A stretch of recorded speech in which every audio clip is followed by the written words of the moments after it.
Well, what is going on, everybody? Welcome, everybody, into the Hump Day Hotline, Hump brought to you by Day! Ficta, Endel, and Elmer Eye Care on the Buffalo Rumblings Vidcast Hump Network. Day! It is Hump Day, and my man Jay Spence the King is Hump ready. Day! Hump that like whatever platform you Do are it. consuming this podcast on. Please like, please subscribe. My name is Joe Miller. You can find me on Twitter at Joe Miller. Joe. Yeah. Oh, Hump Day. Yeah. Mike. Yeah. You're still in character. So good to I'll have quit now. I'll quit. everybody that's jumping. No, you're good, dude. Keep it rolling. Jumping into the comment section. Appreciate everybody that are faithful listeners. And the boys are back in town. The crew is back together. So one thing you and I knew coming into this year that everybody else didn't know is that we were going to be a little bit hit or miss. And I'm just excited to be here with you. And talking about the Buffalo Bills and everything that's going on. But how are you? I'm good, man. I said it yesterday on Code of Conduct. I'm like, oh, wait, I think this week is a week that me and Joe get to do Hump Day. So, yeah, most people don't know, but we kind of knew coming into the season that our schedules would be kind of off this year, or at least for the beginning part of the season. I think towards the second half, we should be able to kind of line it up evenly a little bit better. That is the absolute hope. We are going to do, or we're going to have a lot of fun talking about the Buffalo Bills, and just we'll dip our toes into last week. It was a week ago now, right? 6 days ago, but we'll have some final thoughts because I've got some questions for you. As we had many conversations leading up to last week's Thursday game and what we saw. And then we'll talk about some new toys in the garage that the Buffalo Bills have. We'll talk about what to expect this week as far as versus the Cincinnati Bengals. But before we do that, let's hear from our show sponsor. Is that cool? Let's get it. Let's get it. It's time to say goodbye to the blur and hello to clear vision. Ficta, Endel, and Elmer are the first in Western New York to bring you Zeiss Smile technology. Along with our highly experienced surgeons, we promise an effortless journey to better vision. Gone are the days of fumbling for glasses or struggling with contact lenses. Embrace the freedom of superb sight, because we believe you deserve the world in HD. Visit us online at ficta.com and schedule a consultation. Ficta, Endel, and Elmer. We are focused on you. So real quick, two things that I miss. I miss Food for Thought with Bruce and Nate, right? Yes. Like legit miss it. It was just a fun kind of off the cuff. They wrapped a bunch of stuff in with their Bills talking. It wasn't always Bill centric necessarily. I also miss when the first year of this program, the first real year of this program, which I think was 2020, when the Bills were like in fuego offensively. And I would do the whole intro song with cuts of their offensive performances, which was always just a slew of touchdowns and great catches and like crazy offensive prowess. I've often thought, like, if I was still doing that, there's many games where it's like, I'd be showing highlights of punts. I mean, we had a couple of them this season. We did, but I'm gonna agree with you. I miss Bruce and Nate together. I did talk to Nate outside at the tailgate, outside the game this past Thursday. Nice. So we might be reeling them back in. We'll see. I don't know if it's gonna be food for thought. But I'm shooting for it. So set that hook, buddy. We'll see. We might get. Yeah, I'm trying. You know, I'm always trying. So I think hook. we got it. I think I got my hooks in them. So we'll see. But yeah, man. 2020, Wildest Dreams Land is when it all began. And that's when it all began. I think we were with Fanatics at the time. We were absolutely with Fanatics at the time, which was a crazy year, man. It was a crazy year. We should, in the off season or after the season, I don't even know, during the bye week, do a show where we just look back at all the games from that year, and like the offensive performance and what Josh did and just how it started out as a big surprise, right? We were all just like, what is happening? And then it just turned into, this is who this kid is. And yeah, so it's been pretty amazing. And what's funny is, even in a year where it feels like this offense has regressed, right? Which leads me into the very first topic that we want to talk about tonight. Josh is still leading the league in touchdown passes. Josh is still leading, or was he third or fourth now in completion percentage? So it's not like Josh is first. Is he first still? I thought he was third or fourth now or something like that. But it's been an interesting, just kind of couple of years. So that'd be fun, maybe a fun little exercise for me and you to do, is go back, and you probably got them all recorded still, right? Yeah, dude. That year for me was that year for me was everything. But the thing is, even if you listen to Josh's presser today, he kind of added some context to even this year. He's like, statistically, things are good, right? He's like, but obviously there's some quarters, there's some games that we would kind of want to score, or some, some throws we wish we could have back. So I love the fact that he's accountable to himself and to the team, and that he adds the context to there. Because some people, or really even Josh, a couple of weeks ago, he came out with a not so lovable attitude when it came to a topic of criticism. And, so now he's coming back out, and I think he's able to say, like, there's some yards and some points we left on the field there. But statistically, overall, I think Josh is in a good place. I think for me, I think he's got to be in the discussion, at least top 2, top 3 when it comes to MVP at this point of the year. And then I text Bruce a few minutes prior to the show starting. I'm like, I know you're not doing Stu this week. Tell me where Josh is. And I'm not going to spoil it for anybody because he didn't tell me, but I'm going to tell you, I know it's pretty close to the top. He didn't tell me, but he said, I assume that it's very close to the top. So gotcha. I think this is still a very good year for Josh. And, we have things that we want to complain about, but in the grand scheme of things, we're in a good place. We're a half game out of first in the division. We're a game out of first in the conference. I think a lot of things can still, we still have the power to write our future. I want to touch on last week's game in as much as what you said. Josh Allen came out on Monday or whatever day it was, and not this week, but before the Bucs game, and said that there's a lot, maybe it was the week before, there's a lot of all-pro. Sorry, my phone is dinging over here. A lot of all-pro at-home offensive coordinators that think that they know what is supposed to happen, and they're yada, yada, yada. And it was kind of the first shot that he ever really took at the fans, at the media, at the whomever you want to say he took a shot at. And you tweeted perfectly in the middle of that football game, they hurt us. Like, they hurt us because what we got, and I'm going somewhere with this, what we got was 11 personnel, obviously, with Dawson Knox being injured and Quentin Morris. We got Josh running. We got an up-tempo offense, and that offense snapped back into who they were almost immediately, 2020, 2021, 2022. After the game, Josh says, the only reason we did that was because it was a short week and we wanted to do some things that were familiar. Do you buy that? Or do you feel like there was we got to get back to what works? I mean, I think it's a combination of both, but I think hopefully the bigger part of it all is we got to get back to what works. I do think, Sarah and I talked about it, and she was the one that kind of even said it to me. She was like, do you think that she's like, they hurt us? Do you think that they actually paid attention to us? And I'm like, yo, they hurt us. Yeah. I'm like, yo, they really hurt it. And I'm not talking about Buffalo rumblings. I'm not talking about Joe's show or my show. I'm talking about the fan base. I'm talking about every podcast network. I'm talking about everybody who critiqued the offense and said, look, I know that Ken Dorsey is still, leading an offense that's putting up 27.8 points per game, but it still just doesn't look like the offense that we fell in love with. And guess what? They listened to us, and they said they don't. They said they don't hear the noise. They said they don't pay attention to it, but they did everything that we asked them to do. It was a designed run play for Josh. A designed run play for Josh out the gate. That your head coach then said, what were the things you liked in the game? And he responded, I like Josh running early. And I was like, my head exploded. I was like, what?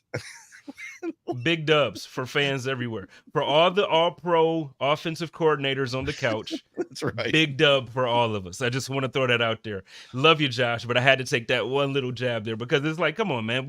We're only critiquing you like just because we love you. Like we want the thing that you spoiled us with. You shouldn't have let us have a taste of whatever that type of offense was if you weren't going to give that to us. Exactly. Big dubs for us. It's interesting because the tweet that I put out after that game, the game before that they had lost to the Patriots, was Josh in the Chiefs game where he was like freaking out, like, come on, let's go, and like hype it up the sideline, which I know now they've come out and said, oh, Josh does that from time to time on the sideline. Anyway, it was different back then.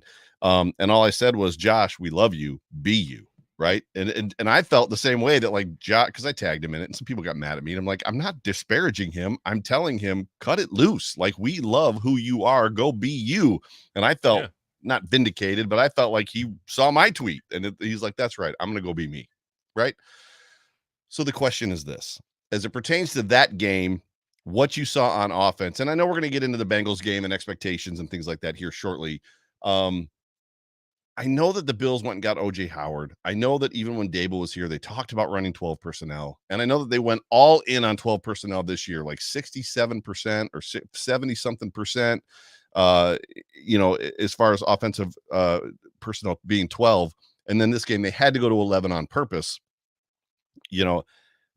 Do you see them when Dawson gets better, when Quentin gets better? Do you see them going back to 67%, 70%, 12? Do you see a balance between the two? Do you think that they're learning a lesson? Like, where are you at? Well, where I hope it ends up is that they say, you know what, this 11 personnel seems to look a whole lot better than the 12 personnel. Yeah. So just based on, like Coach McDermott said today, now, it was a different conversation. They were talking about player availability for game day, but he said it's a strictly football decision. Every game, it should be a strictly football decision. So for me, this offense should be a strictly football decision. I don't care that we're paying Dawson Knox $52 million for his contract. I don't care that we've said all summer that it's going to be 12 personnel. Look, it works with 11. It works. Josh Allen looks comfortable. For some reason, when it's 12, I'm not the X's and O's type that's going to say, like, look, this is what's actually different with another receiver versus another tight end. This is why they don't get open the same. And I'm not going to give you that. But what I will give you is that something looks different in 12 personnel versus 11. And Josh looks so much more comfortable in 11. It's spread out. He can run more. He can take off more. He sees the field better. He makes hard throws look easy. Give me Josh Allen in this offense. So hopefully when Knox comes back, they're like, hey, well, yeah, you can sub in and out for Kincaid when he needs a breather. Right. And that's kind of where I'm at this point. I love him. I love Knox. I understand he's making a lot of money. But, hey, I want to win games. And at this point, this is what we needed. This is why we drafted him. Yeah, everybody over the offseason kept saying, oh, man, this guy, he's this, and he's going to get open. He's Travis Kelce 2.0. That's all I've been hearing. Yeah. We're finally seeing a flash of that over the last two games. I want them to keep it going. Yeah, agreed. And I just want to address the dip in performance from the offense at the end of the game, end of the third, into the fourth. I think you probably were just like me. The defense is kicking the fannies of the Bucs. So we're inside their territory at the 48, 45, 42. Punt the ball, pin them back. And they did over and over and over again.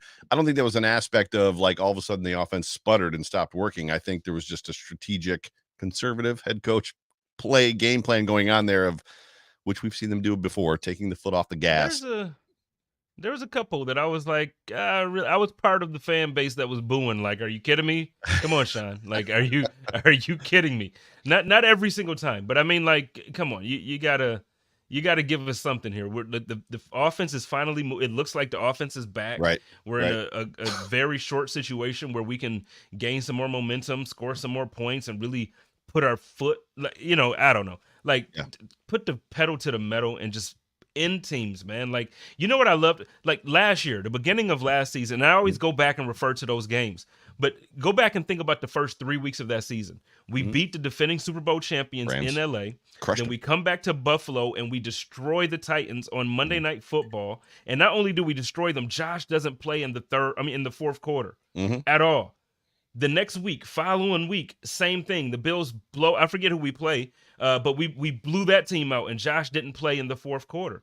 What is it about now? Like, why are we why are we saying no? It's okay for us to relax, or it's okay for us to figure this thing out. No, let's get back to destroying teams, man. Like, there's a reason why people don't talk about us anymore the way they talk about the Bengals and the Chiefs and the Dolphins. Jesus, man, the Dolphins. You know what I mean? Like, the Dolphins out here got people more nervous than the Bills right now. So anyways, let's move on to our next topic so that we can get through a lot of what we want to talk about, which is that, first of all, the Buffalo Bills have some, as I said, some shiny new toys in the garage. One of those is the Buffalo Bills have signed Leonard Fournette to the practice squad.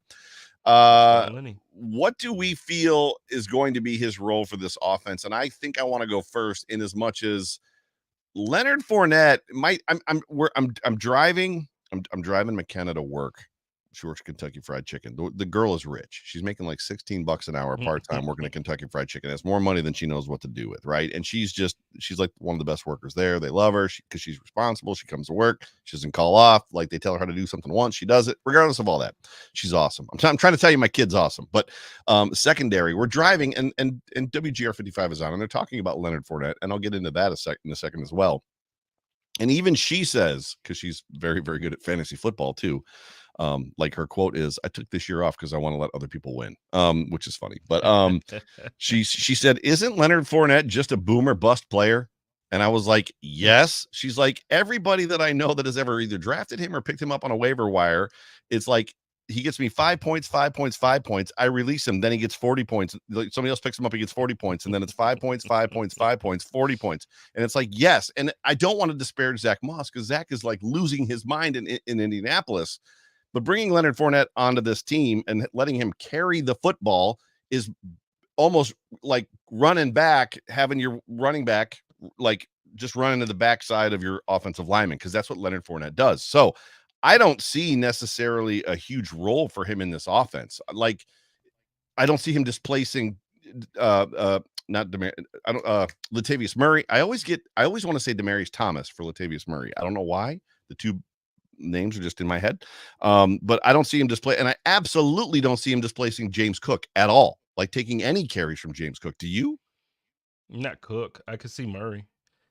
When you go 0 and 4, Murray is productive and he catches the football. He is productive. He is productive, but when you go 0 and 4 for the reason that you were giving your job, that's a bad day at work. And you look, last year, Lenny had 523 yards receiving out of the backfield. That's big. Still a very good year. That's big. So he can receive the ball out the backfield. That's big. He's still very good on the goal line situation. So for me, I do see him being, not as far as fantasy, yes, boomer bust. He's going to be touchdown dependent. You don't want to put him in the game.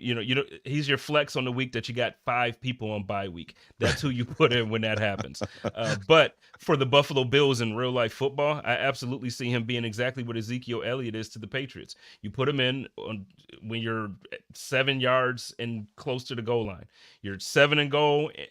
Those are the plays that you're going to see touchdown Lenny. Or if last week Sarah mentioned it a couple comments up. We ran a screenplay. Who knows? We might actually involve screen passes in the offense. Yeah, I can see touchdown Lenny getting involved that way too.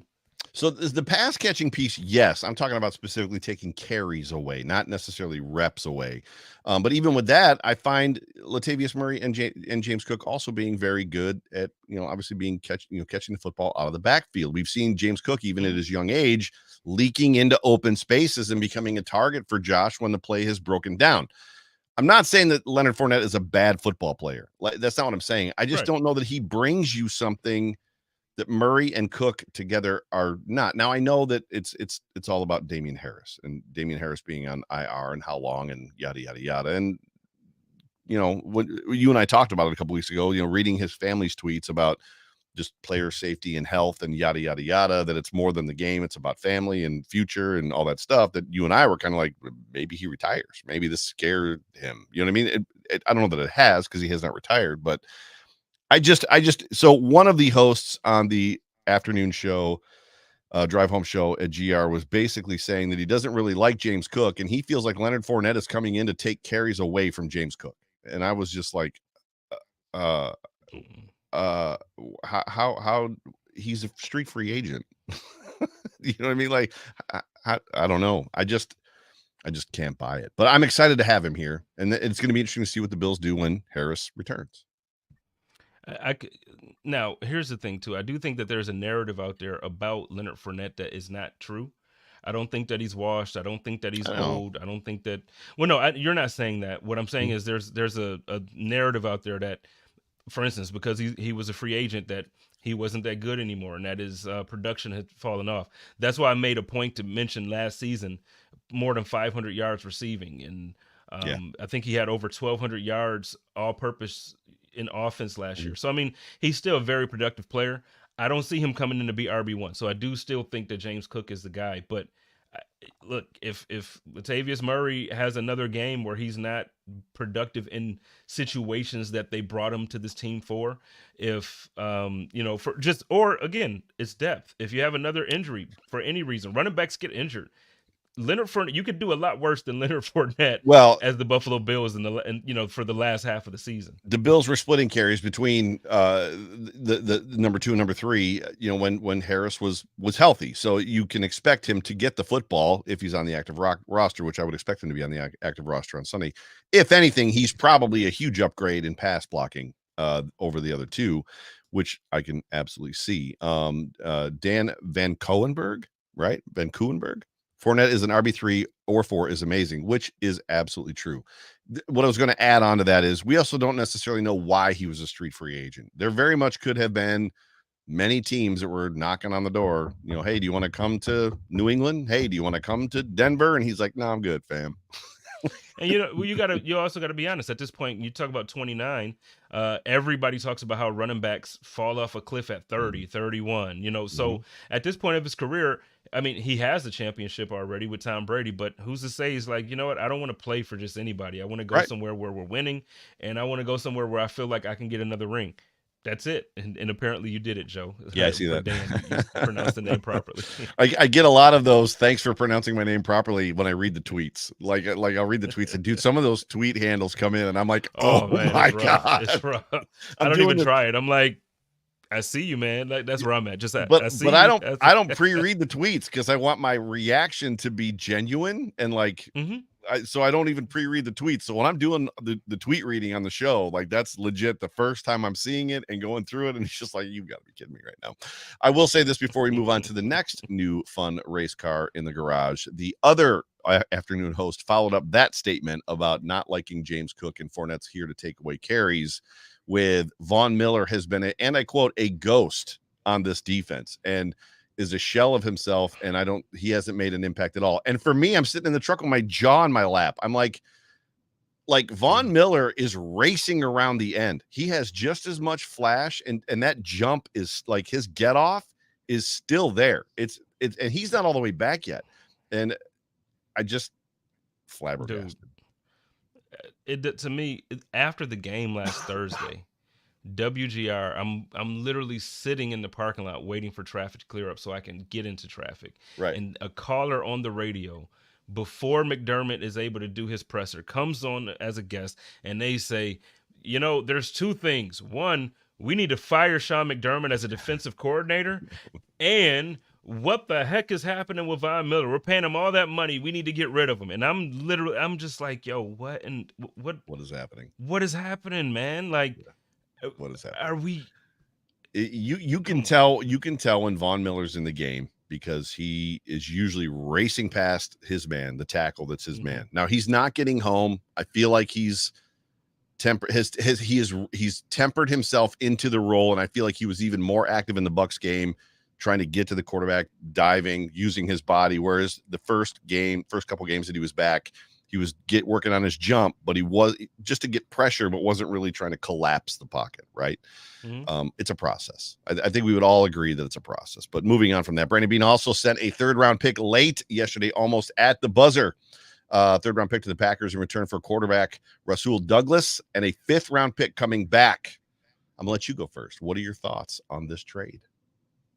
Anytime a trade is made and the fan base of the guy that left is upset and crying and in shambles, it's a good deal for your team. So I'm happy about this. Everything that I saw from Packers fans, if you go and look on Twitter or X, whatever it's called, you go and look on X when they made the announcement, just look at the comments and look at everything that Packers fans are saying. I got good friends that are Packers fans. I think I posted a couple of the conversations and they were all upset about it. So for me, I have no complaints about this. It doesn't replace Trey White, but it's absolutely an upgrade to everything that we have on the roster currently active. And, I would have liked to see a defensive tackle or a linebacker. But I love it. I love it. Yeah, there's a great deal of when you look at, people wanting to fire Sean McDermott and this defense this and this defense that, and Sean McDermott is not doing good as the defensive coordinator calling plays and yada, yada, yada. It's like, and even like other fan bases and national media calling the Bills pretenders. I think PFF called the Buffalo Bills. Was it PFF that called the Bills the biggest pretender in the league or something like that this week, or the biggest fraud in the league, or was it? That was Smoke. That was Smoke. That was Barstool. Well, he had the article about it, but there was somebody else that said it too. Maybe it was Barstool. I don't even know. But you're talking about a defense that has lost a Pro Bowl / All-Pro level player at each level of the defense. Defensive tackle, your number one defensive tackle, your number one linebacker, your number one corner. But when you put that soup together, and we don't know who Brandon Beane called about, he did say in his press conference that, there was an aspect of like defensive tackles were hard to come by. Like nobody wanted to let go of their defensive tackles. If there was a position he had to address, it was corner. In my opinion, if there's one of the three we got to have, it's cornerback, because corner is struggled a little bit, I think. Terrell Bernard has come on. We've all signed the apology letter mentally, right, for Terrell Bernard. So there's some stability there. And Poona Ford is on this football team. And while he's not Daquan Jones, right, he's also not awful either as far as that goes. Well, but go ahead. You know what, though? There's not a lot of guys this year playing at a Daquan Jones level in the NFL. Daquan Jones was playing at an all-pro. Like, I mean, I said, I try to reiterate this a lot this week. Every show that I've been on, I'm saying it again. Daquan Jones was going to be an all-pro defensive tackle this season. He was. Like, he was absolutely playing like a defensive player of the year candidate. Like, I don't know how else I can stress that. The dude was playing lights out.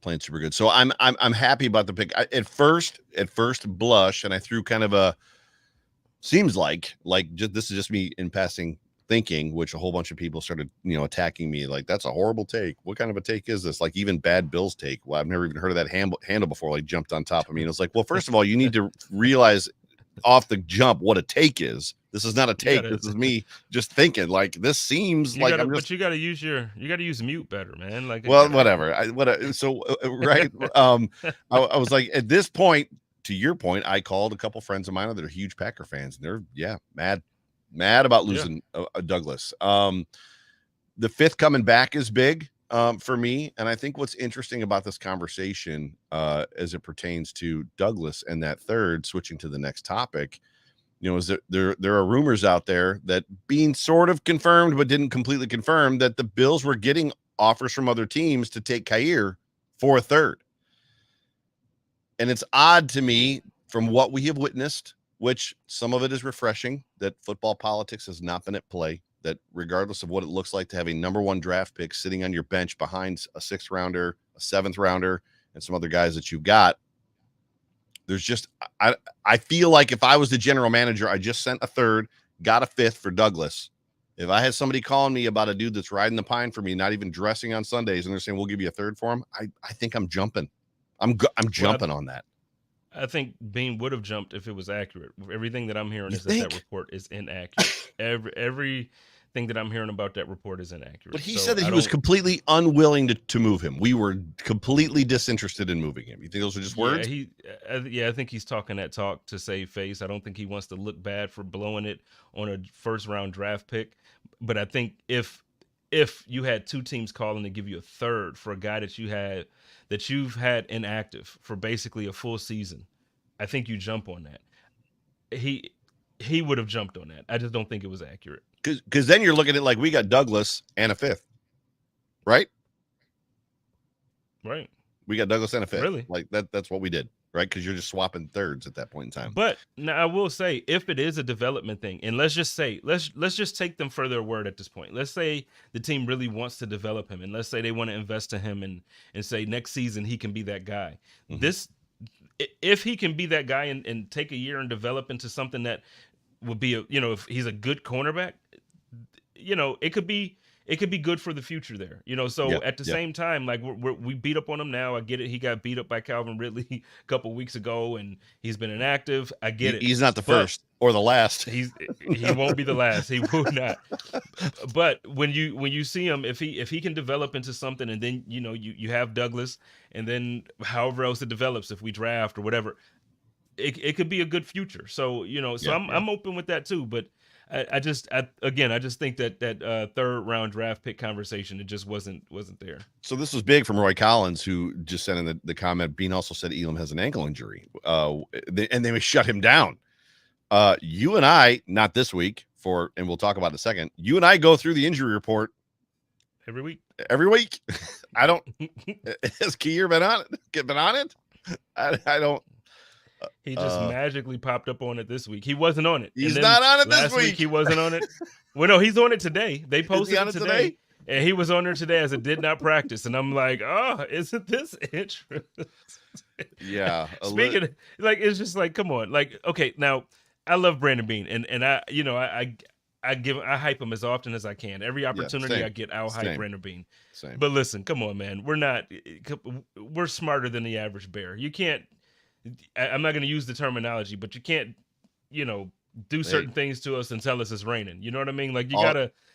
You know what I mean? Come on, all you all pro at home general managers on the couch. Jay Spencer King. But it's like, come on, you're gonna tell me now? Oh yeah, he's had a nagging ankle injury. He hasn't been on any. Sarah puts in the comment here. We're thinking about shutting him down. We're gonna shutting him down for 4 weeks, and we're gonna. Now it's a 4-week thing. Okay, Brandon, that's what's happening. All right, love you, Brandon. That one is right up. That one is right up there with. I don't know what's going on with Dawson Knox. You'd probably have to ask him about his injury and how bad it is. And then, oh, by the way, at the end of the conversation, he's getting surgery and going to IR. It's like, what? Like, yeah, okay, Brandon, thanks. Well, that was big turn, but same energy. But they just I feel like, and I get it, it's coach talk and GM talk where you don't want to, you know, say too much or whatever. But it's like, come on, like, right. But really? what is the future for Kaiir Elam on this roster? Because Douglas has 1 year left on his, and that's the part that I didn't know. When I tweeted, seems like if Chase Young went for, if somebody got Chase Young for a third, it seems like Douglas, and I'm not saying I didn't know his name. I know who Douglas is, but Douglas isn't one of the best corners in the NFL, and a third is a big number. I know they got a fifth back, so that's what I was mulling last night as far as just in that conversation.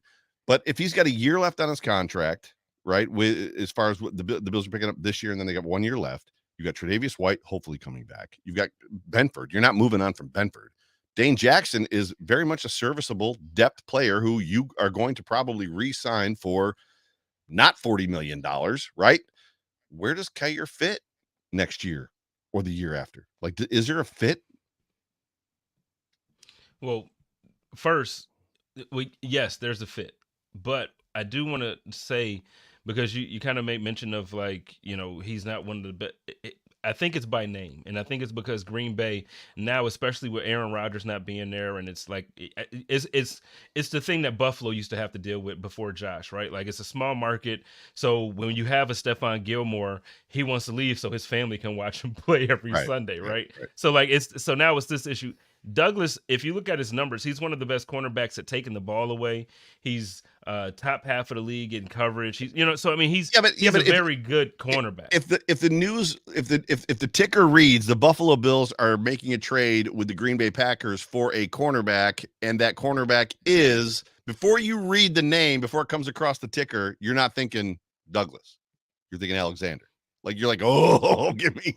And that's not who you by got. Name is what I'm by saying. Name, like, yes. You're thinking Alexander by name, but then again, every Packers fan that I know and everybody who covers the Packers that I know says, like, no, he's been the best cornerback for the team this year. So by name, yeah, Alexander, you're like, yeah, what happened here? But by performance and by what the Bills need turnovers. They need a cornerback that can go and snatch the ball from these other receivers. I think they got what they're looking for. This is great. Interesting. And Matt Montgomery, it's great to see you, by the way, buddy. Yeah, so it's super good to see you in the comment section. Do you think they try to move Elam to safety when Poyer and Hyde leave? So this is a great conversation. Hyde and Poyer, and you and I have talked about it. You've talked about it. And, you know, there's an aspect of, like, these guys are not exactly spring chickens anymore. You know, I think this is Hyde's last year. Poyer's got this year and next year. I don't want to say that age looks like it's catching up to them, but it's inevitable at some point in time. And there was conversation coming into this year about moving Christian Benford to safety. And I know that they have successfully moved players to safety, not the Bills, like the NFL does that. I don't know that you and I are qualified to necessarily like throw the darts at the dartboard on like who is a good fit at safety and who is not. But I guess this is an opportunity. Joe, I am an all-pro defensive coordinator on the my couch. I can make that. I can talk about that. Okay, the hell you mean? I love it. I love it. But no, I think Elam's a candidate for it. I see somebody in the comments. My man Matt mentioned White would be a candidate for safety as well. I think after Trey 2 years of injuries like this, I don't think it's likely. I think we've possibly seen the end of Trey as a Buffalo Bill. I hate to say that even publicly, but I do. I think when you make a move like this for Douglas, and if you're going to invest in Elam, there's a decision somewhere to be made. So right. whether it's Trey, whether it's you move on from Elam next year, whether, I don't know what it is, but you have too many cornerbacks, and I'm sure that they're going to try to draft another one or bring somebody in for competition. So, I mean, there's only so many roster spots. So I think what's interesting is, and I go back to Trey when Trey's contract was up, and I had Greg Thompson on my show in the offseason years ago on the Overreaction show. And the phrase, and we were talking about Trey, like we were going through the roster, the contracts. We were talking about Milano. We were talking about all the guys that are coming up, where the money's going to go. Who do you know? What's funny is we've kept most of them, which is even crazier. But Greg said Trey's going to get all the Pagula bucks. And if you remember back then, we were all really worried, even with hearing over and over and over again that the Leslie Frazier, Sean McDermott defensive system doesn't need dynamite corners. It almost makes good corners out of maybe sometimes Jags, like just another guy.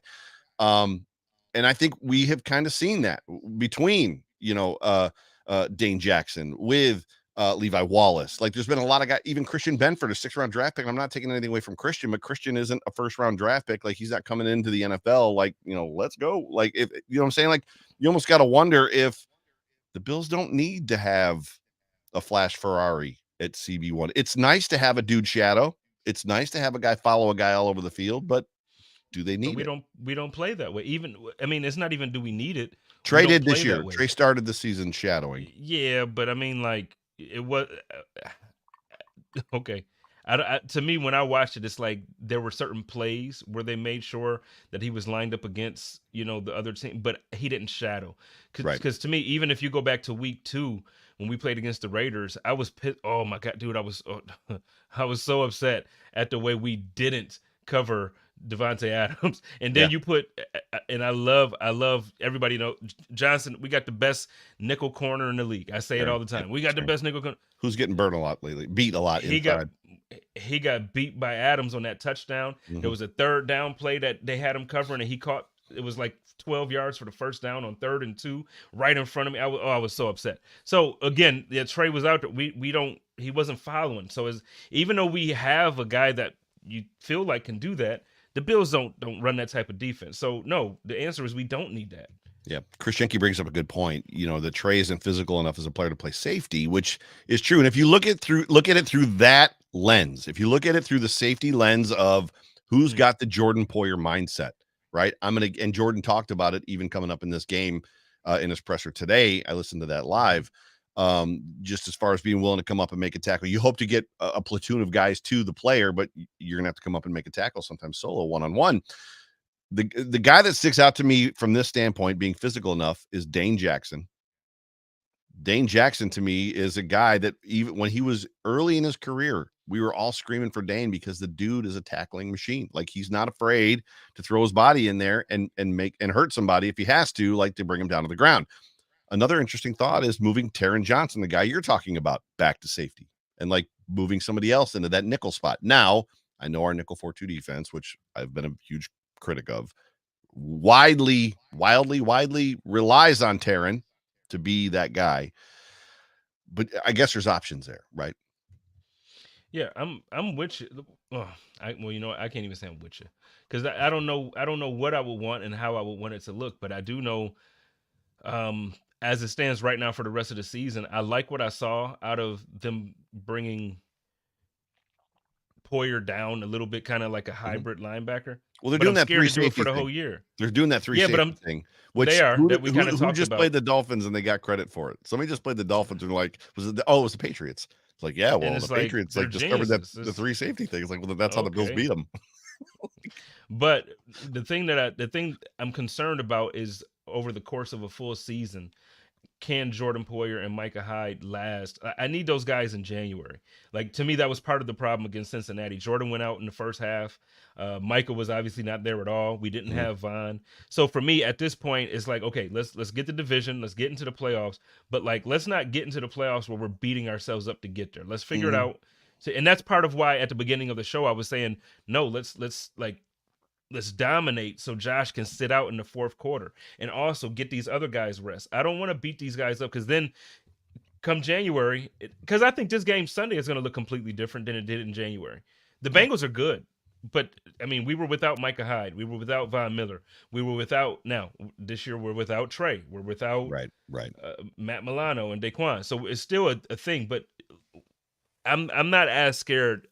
We got our safeties back, man, and I think that makes a big difference. I just want to address Roy Collins' comment just because a couple of people are talking around it. How about just getting guys that have actually played safety? So context, we're having a conversation about the fact that there's a bottleneck or soon to be bottleneck at corner, and we've got two safeties that are aging out. That's why we're talking about this hypothetical situation. So yes, ideally, go ahead, say it.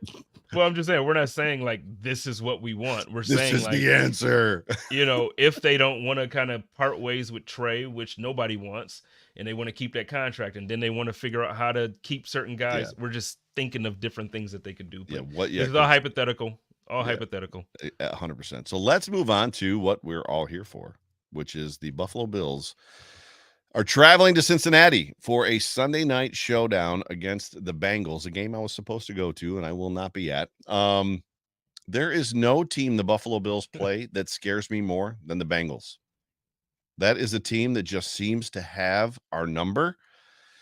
Like I'm not as worried about playing the Chiefs as I wasn't as worried about playing the Chiefs last year as I was about playing the Bengals. The Bengals just it seems like they know how to disrupt what we want to do on offense, and they know how to take advantage of our defense. Where's your head at for this football game? I think it's going to look better than it did last year. I think, for starters, I think it better, and it better. Oh, it damn sure better. But I think that Josh is mentally in a better place. I think our offense, whether or not we have better, or because last year, remember, we had Cole Beasley back, right? So we were going into this thing with a version of Cole Beasley that wasn't the guy that we loved on this team. So if Dalton Kincaid is the replacement for that, I think we've made an improvement there. I think Stephon Diggs is playing very good football right now. Agreed. I think the last few games that we've seen out of Gabriel Davis, he's playing very good football. And a big difference is, too, last year the Bills didn't have a run game. This year the Bills have a run game. So, again, I think Josh Allen is playing some of the best football of his career. It doesn't look and feel like it, but he is if you look at his numbers. So I think, honestly, I think that it's going to be a completely different situation than last year. I think they still look good. You got Joe Burrow and Chase and Higgins and Mixon, and you got a team over there that they have a good team. Yeah, it's going to be a good game. To me, it's the game of the week. If you break it down, offense to defense, for the Bengals. So offensively for the Bengals, I want to get trapped in my mind in this thought of, oh my gosh, the weapons. Oh my gosh, the weapons. Even with the situation that the defense is in, no Daquan Jones, no Matt Milano, no Tre'Davious White. Douglas most likely is not going to play this weekend. If he does, it'll probably be on a pitch count or very, very limited snaps. But the Bills this year especially have done a good job of handling teams with multiple weapons, whether it's the Dolphins or the Jaguars, right? With the weapons that they have, ETN, Zay Jones, and Calvin Ridley. Like, the Bills have done a good job of taking care of teams, Mike Evans and Chris Godwin. Like, they've done a good job, Rashad White. They've done a good job of taking care of teams' weapons. So I want to alleviate myself from the pressure of being worried about the Bengals offense. And then it just comes down to the Bills offense against their defense, which they've got a good defense. They've got a defensive coordinator that seems to do a very good job of scheming against the Bills. Now he has had some clunkers. He has had some stinkers this year against opposing teams. Their defensive coordinator. The issue at hand for me is if this becomes a boat race, Are the Bills in it? Because last year, the Bills looked like they were trying to do everything they could to keep it from being a boat race, and it backfired tremendously. And what I mean by that is they wanted to play possession football, and the Bengals were like, they weren't having it. They're like, nope. You know what the biggest difference is? And this is what's going to be the difference. The Bills didn't win a boat race, but guess what? They didn't have an offensive line to protect Josh Allen. Last year, that's true. So now think about this. All last year, after every game, maybe a game or two, we didn't have this conversation, but we complained every single week about protecting Josh Allen and about the offensive line. Yeah. This year, we have not discussed maybe a play here or there where we've said, oh man, the offensive line really messed up there, or oh, Osiris had the game where he had 2 holding calls. Okay, but other than that, we haven't had even about Spencer Brown, even about Deion Dawkins, we have not had it. So I think a big difference is Josh is comfortable and he's being protected. And then you got Khalil Shakir, who knows how to block as a wide receiver. You have it's just a different situation. So I do think that this game looks different for the Bills offense. And I do think, like you mentioned, they've had a rough time this year, the Bengals, defensively. And I think what this is going to come down to is if our defense is better or good enough to kind of make more stops than their defense. Whichever defense makes one or more stop, I think both these teams can score whenever they feel like it. It's funny because Daryl Fletcher just says that Spencer Brown has been a pleasant surprise. And I don't know if Daryl, you in particular, I'm not singling you out, listen to the Phoenix show. But for a lot of people, I feel like they feel this way. And John has been very pointed, as has Jerry, just about Spencer and like the good reps and the bad reps, and him looking different last year than he looked even in his rookie season, back injury and some of that other stuff. So I would tell you that like the guys that know about this kind of stuff versus the at home dudes like you, me, and all the other content creators that aren't former NFL football players that are on this network, they see the game different than what we see, right? As far as that goes.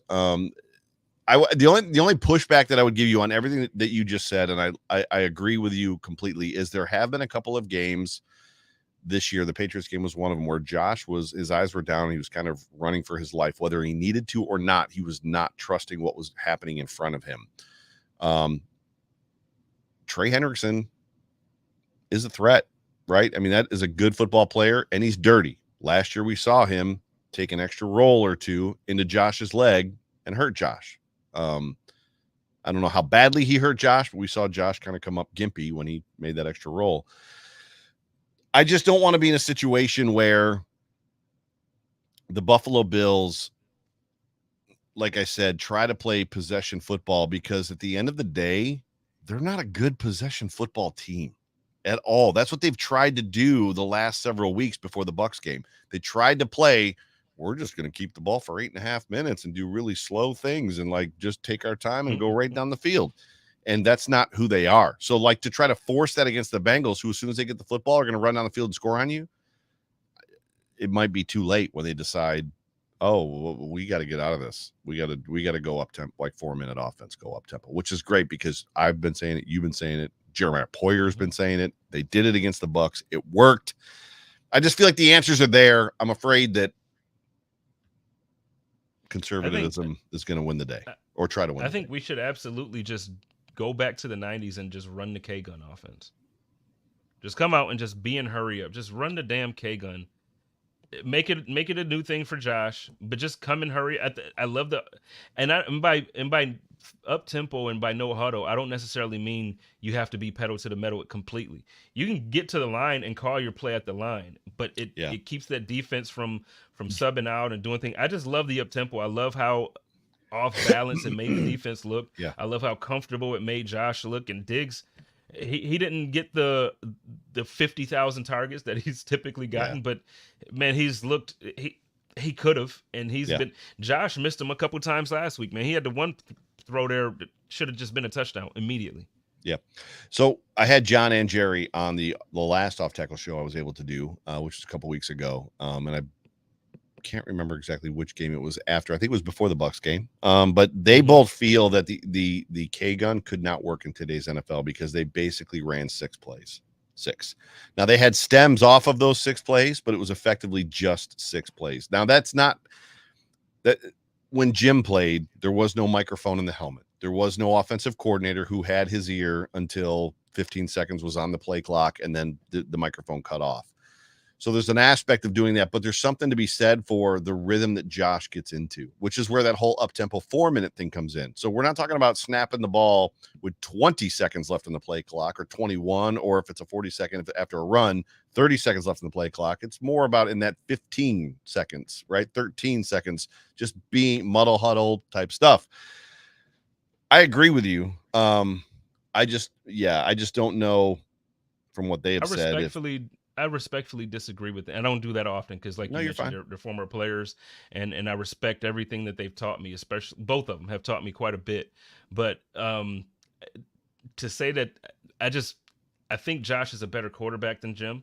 And this is not a shot at Jim. This is not a shot at anybody of the 90s. But I think Josh is an overall better athlete and a better quarterback. And I think if you put him in not a shot, that's the fact. Yeah. It just is what, And I think if you put him in a situation where he's able to have the defense on their heels, I think it absolutely will work. I just don't see how Josh is not smart enough and athletic enough to do that.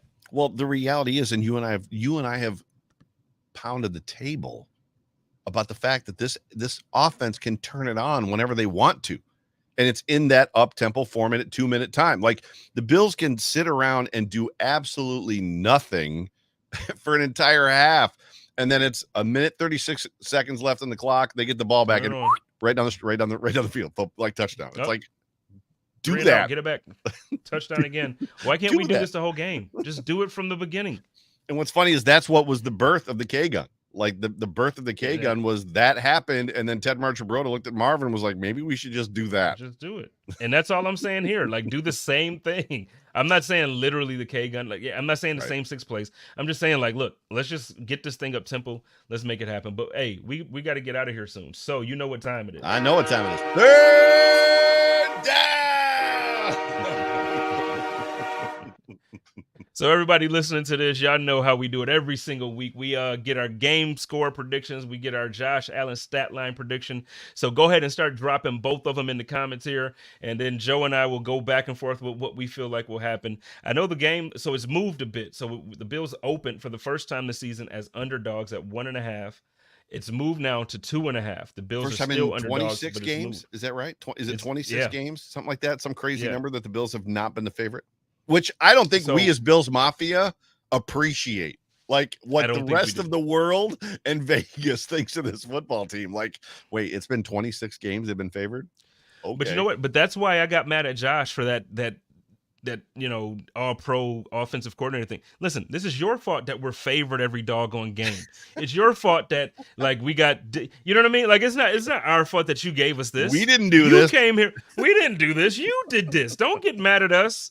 But so where are you at with this though, man? I think for me, I like the fact that we're underdogs.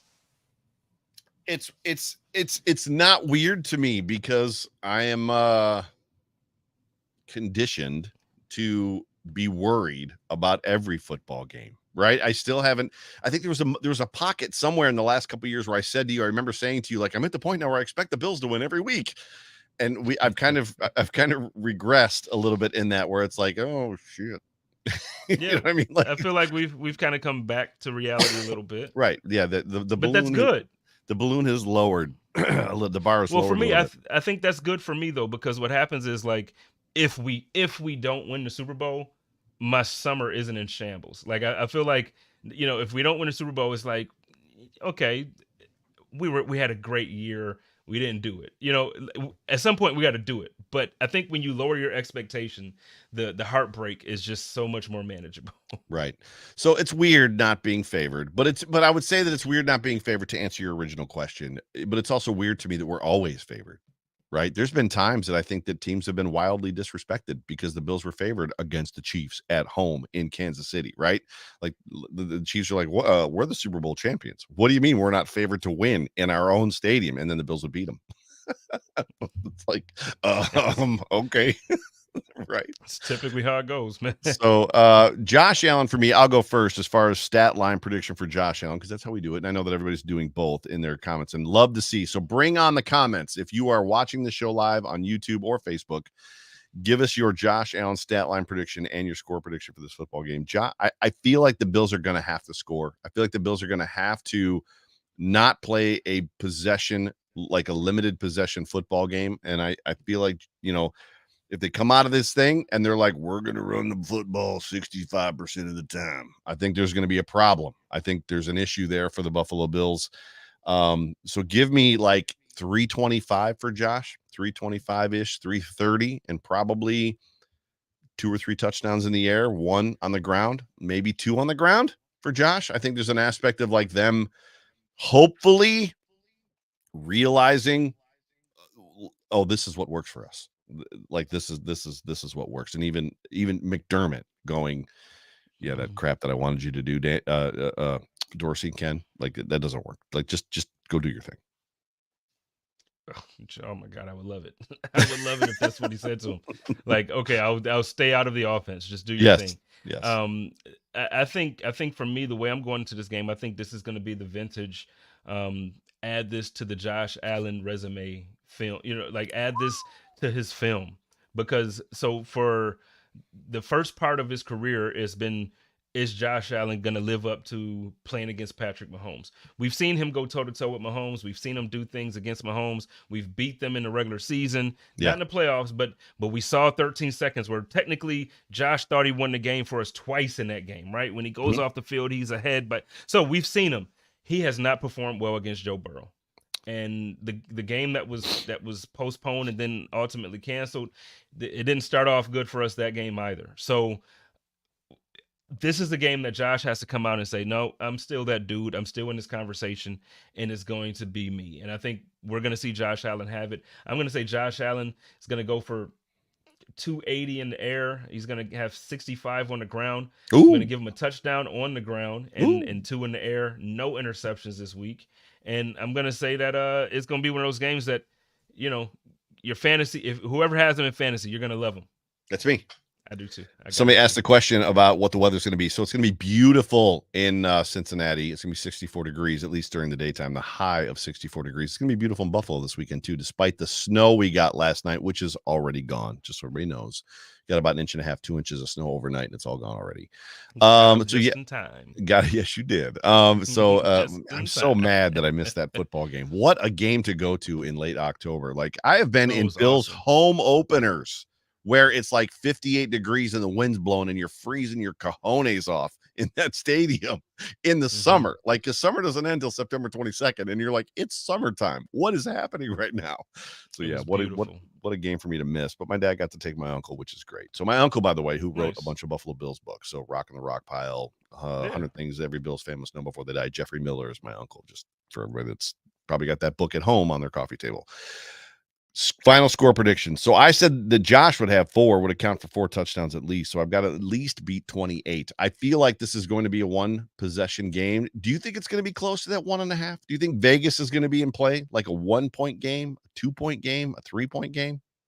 I could see it. I don't think it's going to be. I think the Bills are going to win by at least a touchdown. Like I said, I think this is going to be a Josh Allen game, and I think we have our safeties back. I think Von Miller is going to show, hey, okay, I'm back this week. I think it's going to be a game that the Buffalo Bills are going to show them. Like, it's one of those statement games where, it's like sometimes the Bills show up and it's like, okay, for this week's news cycle, they're talking about the Bills again. The Bills are going to jump up on everybody's power rankings. They're going to be – this is that week. So Bills fans, pull out your Victory Monday shirts for next week. Pull out, if you're reading this, the Bills won yesterday shirts. Pull out all of that stuff, because next week is the week to be a Bills fan. I'm telling you, after this is the game. Prime time, Sunday Night Football. Josh Allen is going to look like the MVP that he is. The Buffalo Bills defense is going to dominate. It's going to be like that. Clip this up and post it. I'm telling you, it's going to happen. I just wish I had the Sunday night theme music like at the ready. Well, I wouldn't want to get the video put. I don't want the copyright issues. But yeah, you're right. I'm just saying, like, I wish I had like the ability to pull that up right now, because like you're on it right now. So final score prediction for me. I've got the Bills around 38. Because and what's funny is I'm going to predict 38 to like 35 or 38 to 32, and then it's going to be a defensive game, and we're all going to be like biting our fingernails like for 3.5 hours on the football field. So, but give me 38 to 32 in this football game. I'm going to go 31-17. 31-17. So you've got them thumping. Closer game than the score, or not as close? Like it's going to be like late. They scored a touchdown. No, it's going to be late that they'll get a touchdown late. Maybe T. Higgins late or something like that. But it's not going to be. It's not going to be the. And Roy Collins in the comments says that I'm the optimist here. I am not an optimist when it comes to. I'm telling you, I try to be. I'm the one that opened the season saying we were going to lose to the Jets. You did. Listen. We're going to win this game. It's your fault. I did. It is my fault, but I'm telling this game isn't. And even when we did the prediction for the seasons, I told you then that this game. Go back. I'm telling you, go back and watch. I said the same thing then that I'm saying now about this game. This game is going to be the coming of Josh Allen for this season. Pause. I certainly hope so. Ladies and gentlemen, you have been tuned into the Hump Day Hotline on the Buffalo Rumblings Vidcast Network, brought to you by Fichte, Endl, and Elmer Eye Care. My name is Joe Miller. That over there is Chase Spence the King, and this has been a fun show. I tell you what, for those of you, like, this show doesn't get the watches and the listens that some of the other ones do. This is good. This is good stuff. Tell a friend. The listens. We got to get YouTube up. We got the listens on the podcast and stuff, but we got to figure this YouTube thing out. Yeah, like tell a friend. Go tell a friend. Like, if you're not tuning into Joe and Jay Spence, like, you're missing it, because like it's entertaining. It's like there's information. Like, they talk about good stuff. They're not ridiculous, and like it's not boring. Whatever. I'm a bit ridiculous. Just a little bit. I can admit it. I believe Jerry and Jerry. Yeah, I was about to say Sarah and Jerry, line the gang. Stick around. They're on right now. So jump from here straight over there. Love you guys. Go Bills. Go Bills.